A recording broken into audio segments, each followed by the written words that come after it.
Hey guys, welcome back to another manga review. Today we got a Dragon-Devouring Mage. It's a Korean manhwa with currently 112 chapters as of the time of this recording. The genres are action, adventure, drama, fantasy, magic, manhwa, martial arts, regression, and return. Now, for y'all boys who are curious, no cap, regression and returner is low-key the same thing. I don't know why websites have them differently for different genres, but I don't make the rules. I just read the manga. Y'all boys already know how it is. As for martial arts, it's not martial arts in the sense of like a murim or like a kung fu manga or like a Chinese cultivation. I would say it's more martial arts in the terms of the character's fighting style. If that makes sense. You'll see as you read. All right, and it's time to get to the panels. As always, gentlemen, as always. If you don't know the context, is it really a spoiler though? Is it really a spoiler? Y'all boys already know. Have to throw the kaiju in there. Have to throw that in there. Y'all know what this is. Y'all know what this is.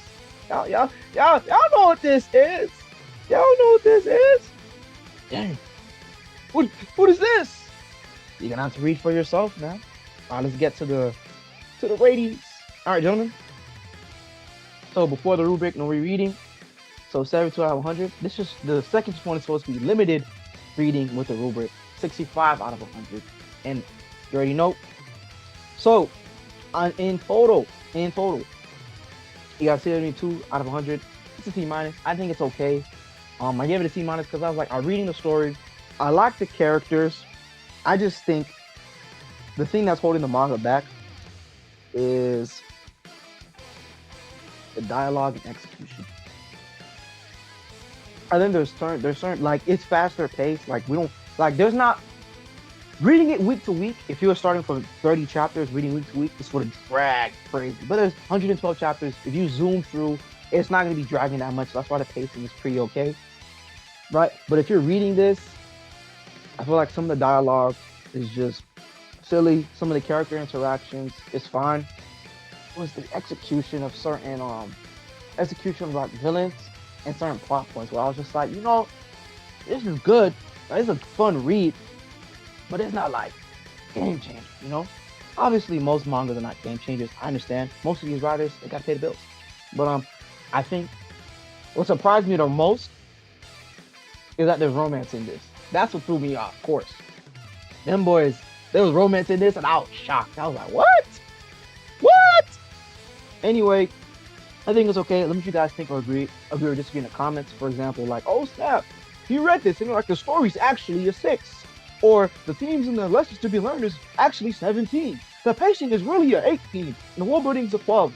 Oh, let me know, bro. And I already know. Y'all boys already know. Art is extra credit. I don't care if Jesus himself went and painted a masterpiece. To me, and this is my objective, as objective as my opinion can be. An art of a story can carry a story to a 7.